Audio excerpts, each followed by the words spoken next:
Ryan knew that this was only the beginning. He knew that they had proven something important, but he also knew that the next steps would shape the future of Earth's place in the Alliance. He told his crew that they had done well and that they would face whatever came next with the same resolve.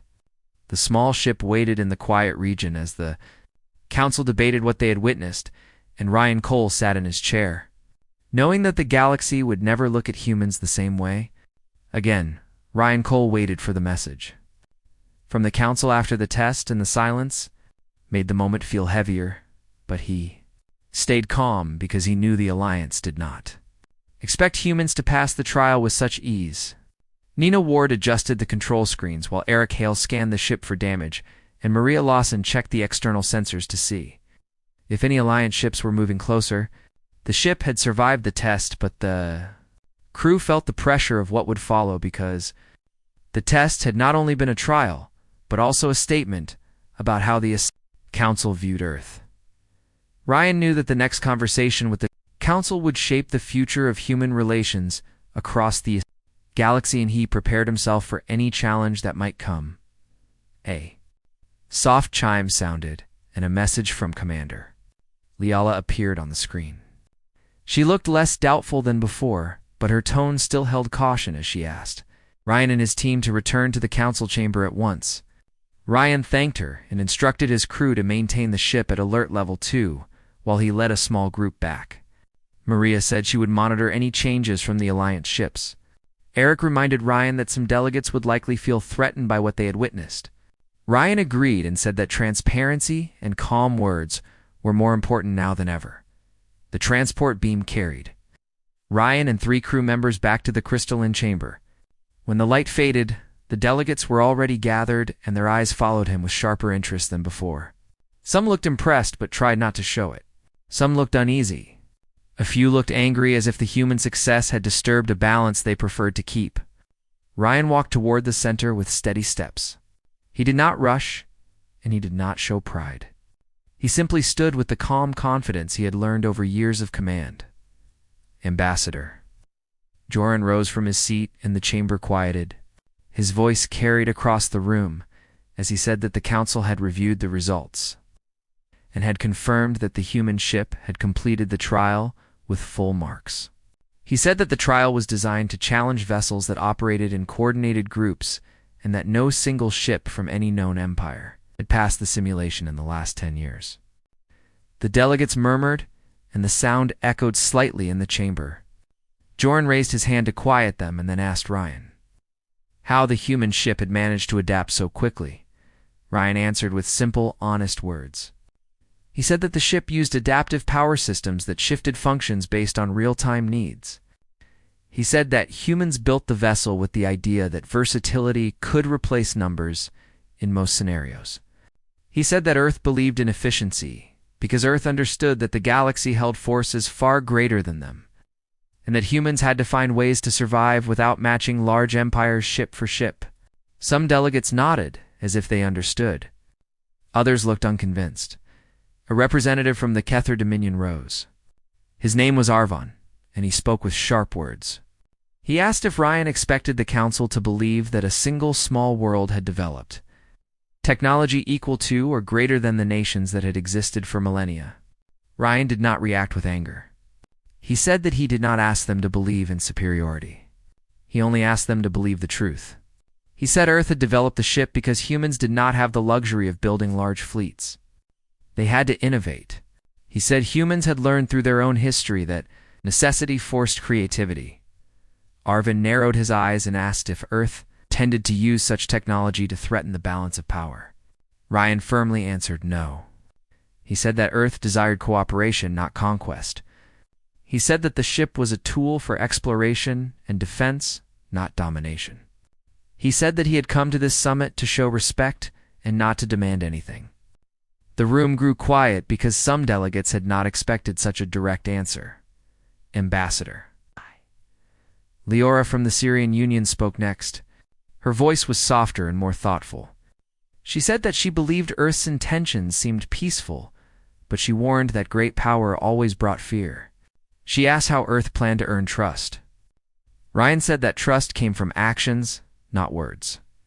He said he was willing to show the ship's systems to a council-selected panel. He said he had nothing to hide.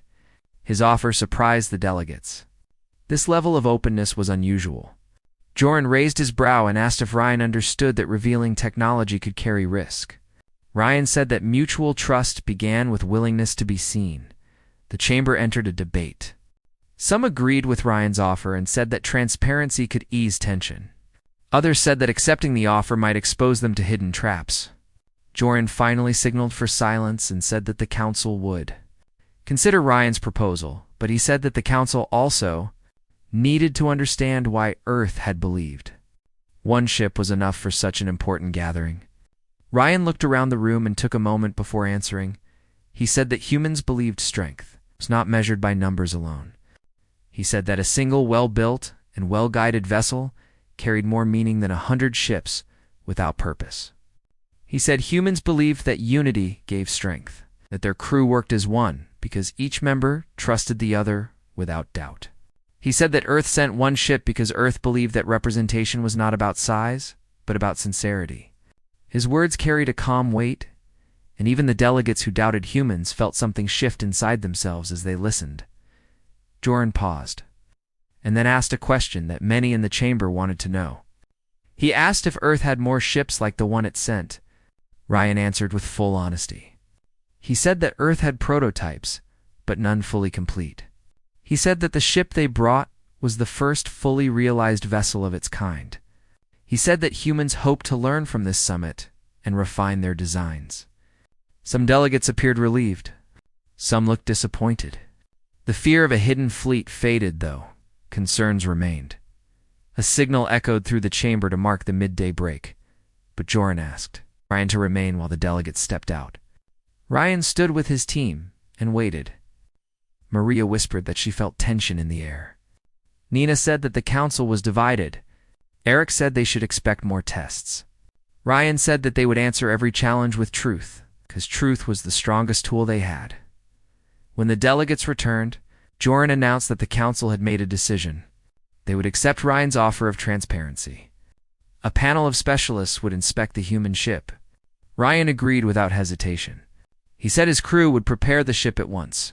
Arvin looked suspicious and asked if humans would manipulate the ship before inspection. Ryan calmly said, no. He said that altering the ship would break trust. He said that Earth valued honesty. His steady tone made Arvin quiet, though his eyes still showed doubt. The panel was selected quickly. It included engineers from the Syrian Union, scientists from the Scifi, fleet tacticians from the Dominion, and analysts from 3 neutral worlds. Joran said that the inspection would begin in 1 hour. Ryan bowed his head slightly in respect, and the transport beam carried him and his team back to their ship. When they arrived, Maria checked the sensors again and confirmed that several Alliance vessels had shifted position to form a monitoring circle around the human craft. Eric said that they should prepare all systems for open review. Nina said she would clean the navigation logs to remove personal notes but keep all technical data intact. Ryan walked through the ship and looked at every console, every module, every section. He wanted the ship to reflect the truth he had spoken. He gathered the crew in the central corridor and told them that the next few hours would decide. The Alliance viewed humans for years to come. He said that they would show everything the panel asked for with no hesitation. He said that fear came from secrets and that openness cleared fear away. The crew nodded. They trusted him, and they trusted the mission. The time passed, and the panel contacted them for permission to board. Ryan granted entry. The doors opened, and the specialists stepped inside with tools, scanners, and curious eyes. Some looked impressed at the smooth, adaptive architecture of the ship. Some looked cautious. None looked dismissive anymore. Ryan greeted them and said he was ready to answer any question as the inspection began. Ryan felt the weight of the moment, but he also felt something else. He felt that the path ahead would be difficult, but not impossible. He felt that the Alliance would judge them, but he also felt that truth would guide them through the challenge. The panel moved deeper into the ship, and Ryan walked with them knowing that the story of Earth and the galaxy was only beginning, and that every word and every action from this moment would shape what came next. Ryan Cole walked with the inspection panel through the long central corridor of the ship as the lights shifted gently to guide their path because the ship was designed to sense movement and adjust the lighting to provide clarity. Without glare, and the panel seemed surprised by even this simple feature, Nina Ward stayed near the navigation section to answer any questions about flight control, while Eric Hale stayed by the power core systems because he knew they would want to see how the adaptive functions worked in real time. Maria Lawson watched the sensor feeds because she wanted to make sure no Alliance vessel misread the inspection as a threat, and she quietly tracked every ship in the area through soft blinking lines across her screen. Ryan walked calmly even as he felt pressure building inside him because he knew the Alliance was searching not only for truth but also for weakness. And he understood that any small mistake could place Earth at a disadvantage. One of the inspectors from the Syrian Union looked at the walls and asked why the ship felt almost alive. Ryan explained that the inner structure was made with a flexible alloy that shifted density when needed so that power and pressure could be redirected in moments of stress. The inspector touched the surface and felt a faint vibration and wrote something into her device. Another inspector from the Scifi asked how a small ship could survive sustained fire from heavy drones. Eric answered by showing how the energy cord changed frequency and how the shields adapted with each strike. He kept his explanations simple because he did not want to overwhelm them, but he also refused to hide anything. The panel watched with narrowed eyes as Eric activated a slow demonstration of the resonance shift, and several members of the panel exchanged quiet notes. They moved into the control chamber where Nina stood ready with a calm smile. The Kether Inspector Arvin stepped forward with a serious look, and he asked if the humans used any hidden weapon systems. Nina answered firmly that the ship had only the standard approved pulse cannons and one emergency rail system, and she showed the control logs to prove it. Arvin studied the logs with suspicion but found nothing unusual. He then asked why the ship reacted so fast during the test, because he believed no human reflexes could manage the maneuvers he saw. Nina explained that the ship assisted the crew by predicting movement paths and offering suggested routes, but she said the pilot always made the final decision. Arvin questioned if the ship had too much autonomy. Ryan stepped in and said that the ship never acted without crew command because humans believed tools should support, not control. The panel accepted the explanation, though some still held doubts. They continued deeper into the vessel until they reached the lower module bay, where extra systems were stored. Maria joined them and showed how the ship kept emergency supplies and how each container could be repurposed depending on the mission. One inspector from a neutral world asked if humans planned to use this ship as a mobile fortress. Maria said no, because the ship was meant to solve problems with creativity, not brute strength. She said humans knew they were not the strongest empire, and that they had to find balance through smart design. The inspector nodded slowly, as if the concept made sense to him. As the inspection continued, Ryan noticed how the inspectors reacted to the simple honesty of his crew. Some expected trickery. Some expected hidden systems or dangerous weapons. Instead, they found a ship built on a mix of necessity and clever adaptation. The ship was powerful, yes, but not because of secret destructive tools. It was powerful because of how well it used what it had. Ryan saw the shift in their eyes. It was not full trust yet, but the doubt was softening little by little. Hours passed as the panel checked every system and every corner of the ship. When they finished, they asked to gather in the central deck to discuss their findings. Ryan allowed them space and waited with his crew near the navigation table. Nina whispered that some of the inspectors seemed impressed. Eric said he believed they respected the power core more than they expected. Maria said the Kether inspectors still did not trust them. Ryan said that trust took time, and that they would give that time without complaint. The panel finished their discussion, and Arvin stepped forward as the unofficial speaker. He said that the ship was not a threat by design but a challenge to the current understanding of efficient warfare and exploration. He said the vessel was impressive, but not dangerous, without intent. He said that humans showed no sign of deception. The panel confirmed that the ship contained nothing hidden or illegal. The Syrian inspector added that the adaptive systems were unique, but not destabilizing. The Scifi representative said that humans used creative engineering to match forces far larger than themselves, and that such creativity deserved recognition. Ryan thanked them for their honesty and said he hoped the council would recognize the truth in their report. Before the panel left, Arvin stopped and looked at Ryan with a thoughtful expression that seemed new for him. He said that humans were unpredictable, and that unpredictability made other species nervous.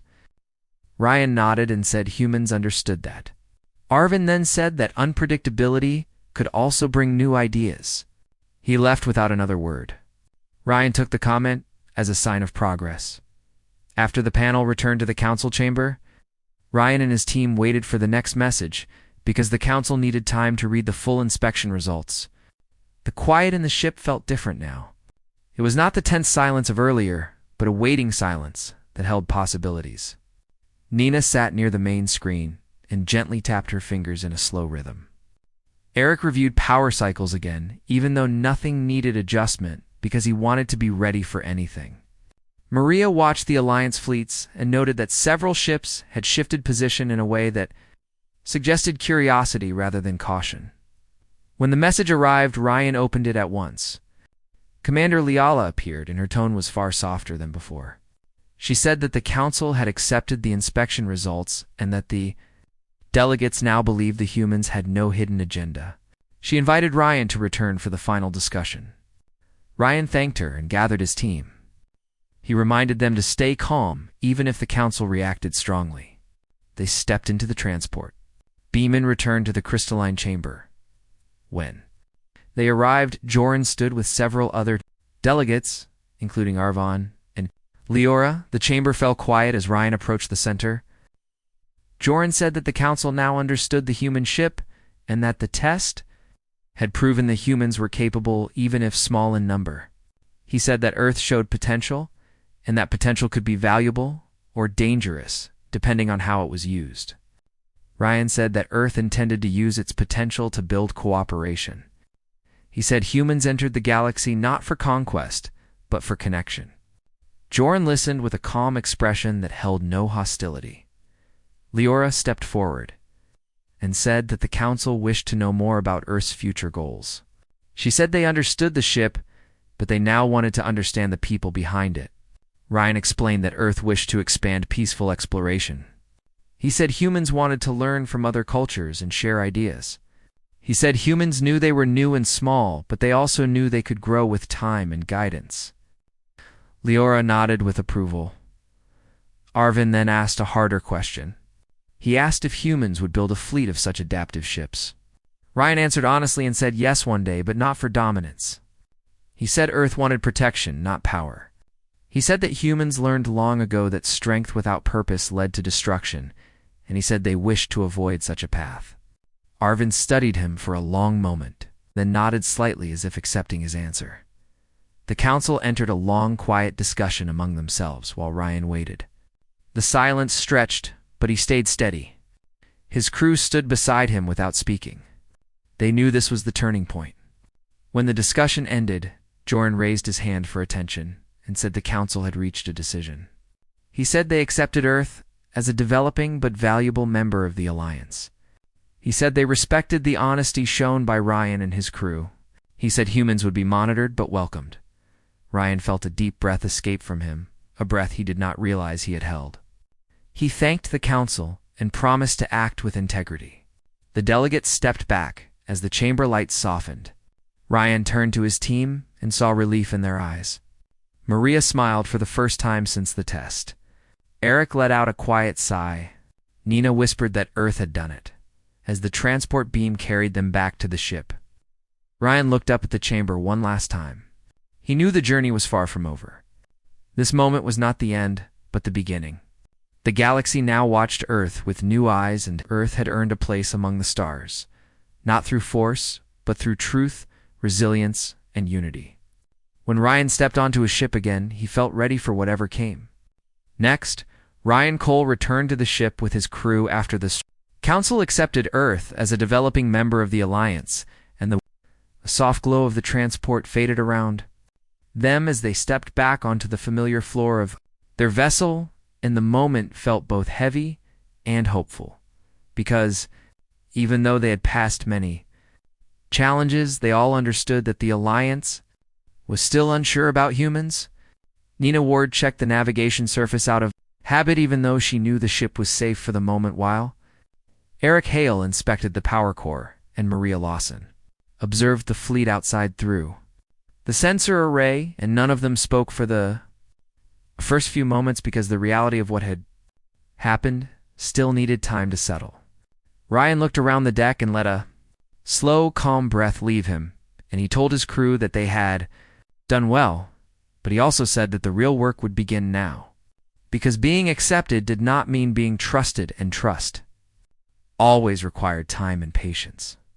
The ship received a new message from the Council, asking them to remain in the region for a brief period, because some delegates wished to speak further with the human representatives. Ryan understood that the request meant the Council wanted to watch the humans more closely, but he said they would comply because cooperation mattered more than comfort. Nina asked how long they needed to stay, and Ryan said he did not know, but he said they would make the best of it. Eric laughed quietly and said that at least they were not being chased by drones this time. Maria smiled a small, tired smile and said that she preferred political tension over explosions. The mood lightened a little, but everyone knew that the Alliance still had questions. A transport request arrived soon after from the Syrian Union delegation, and Ryan approved it. The soft shimmer of energy formed at the center of the deck, and 3 Syrian engineers stepped onto the ship with curious eyes. They greeted Ryan politely and asked if they could learn more about human engineering methods because they found the adaptive systems fascinating. Ryan welcomed them and guided them to the lower module deck, where Eric explained the core layout again, and Nina showed old test logs that demonstrated how humans developed the system through trial and error. The Syrian engineers listened with interest and even admiration at times, and one of them said that humans had managed to do with limited resources what many larger empires had failed to do with enormous budgets. Ryan said that humans had always been driven by necessity and creativity rather than abundance. The visit lasted almost an hour, and when the engineers left, they thanked the crew warmly and said they hoped to work with humans again. Maria watched from the main screen as their transport beam carried them back to their ship, and she said that the Syrian engineers seemed genuine.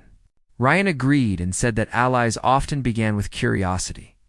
Eric joked that if they kept showing their ship to everyone, they might end up giving free lessons across the galaxy. Nina said that sharing knowledge was not weakness. Ryan said it was the strongest thing humans could offer. Not long after the Syrian visit, a new request arrived from the Kether Dominion. Ryan expected a difficult conversation because he knew that Arvin still struggled to understand the human mindset. When the transport glow faded, Arvin stepped onto the ship with 2 aides, and his expression was sharp and unreadable. Ryan greeted him calmly, and Arvin responded with formal words that lacked warmth but did not hold hostility. He asked Ryan to show him the command systems directly, and Ryan complied. They walked through the ship, and Arvin asked a question about human decision-making process, about how the crew chose actions during the test, and about how humans handled situations where logic and emotion conflicted. Ryan answered honestly because honesty was the only thing that would help the Kether understand. Arvin listened, but often paused as if comparing Ryan's words with his own expectations, and finally, he admitted something surprising. He said that he had believed humans were reckless and unpredictable, but the inspection and the council meeting had shown him that humans made their decisions with disciplined reasoning and flexible thinking. Ryan said that unpredictability and creativity could look the same, but they were not. He said creativity used awareness, while recklessness used impulse. Arvin studied him for a long moment, and then gave a small nod perhaps, the closest thing the Kether had to a gesture of respect. When Arvin left the ship, Ryan watched the fleet outside again and saw more vessels turning their sensors toward the human craft, not in hostility, but in curiosity. Maria said that the ship was now the center of attention in the system. Eric joked that they should start charging for tours. Nina said that attention came with responsibility. Ryan nodded and said that humans would have to show they deserved their place. As the hours passed, Ryan received a larger message from the council calling for a second gathering. Yes, this gathering. It was not for trial or judgment, but for open exchange between developing worlds and advanced empires. Ryan understood the meaning behind it. Council wanted to see how humans behaved among peers and among rivals. He told the crew to prepare for transport again. Maria checked her readings and confirmed that dozens of ships had already begun sending representatives to the chamber. Eric adjusted his jacket and said he hoped this time would not involve drones or tests. Nina said she hoped it would not involve shouting. Ryan simply hoped the gathering would lead to something positive. The transport beam carried them once more into the crystalline chamber. The atmosphere was far different than before. Delegates spoke more freely. The tension that once filled the room now felt softened, replaced with curiosity and cautious respect. Ryan walked to the center with his team, and several delegates greeted them politely. A representative from the Varen Collective asked Ryan if Earth intended to join future research collaborations. Ryan said that Earth would welcome the chance. A pair of engineers from the neutral worlds asked Nina how human pilots trained for rapid maneuvers. She explained the simulator programs in simple terms. Eric showed a curious drone maker how the resonance core shifted under stress conditions. Maria answered questions about long-range human sensors. Slowly, the room shifted from a council of judges to a room of explorers sharing ideas, and Ryan watched as the fear that once surrounded his crew faded. The delegates began to understand that humans wanted cooperation, not dominance. Ryan saw Arvin speaking with a Syrian engineer, and even that seemed impossible hours earlier. Leora approached Ryan and asked if humans planned to expand their presence beyond their local region in the coming decades. Ryan said Earth hoped to, but responsibly. She smiled gently and said that the galaxy would benefit from their perspective. Then something unexpected happened. A loud, soft tone echoed through the chamber, signaling that a special announcement would be made by the High Mediator. The chamber dimmed, and the Mediator stepped forward. He spoke in a calm voice and said that the Council had reached an early decision regarding the status of Earth. He said that due to the transparency shown by Ryan and the skill demonstrated by the crew and the adaptability of the ship, the Council would grant Earth provisional partnership status rather than simple observer status. The room murmured in surprise because provisional partnership usually required decades of proven collaboration. Ryan felt a quiet shock run through him, but he kept his calm posture. Nina glanced at him with wide eyes. Maria covered a small gasp. Eric almost laughed in disbelief. The mediator continued and said that Earth had proven potential for responsible innovation. He said that humans approached cooperation without fear or deception. He said that provisional partnership would allow Earth to join research networks and security exchanges under monitored agreements. Ryan stepped forward and thanked the Council with sincere words, and he said that Earth would honor the trust given to them. The gathering continued with renewed energy.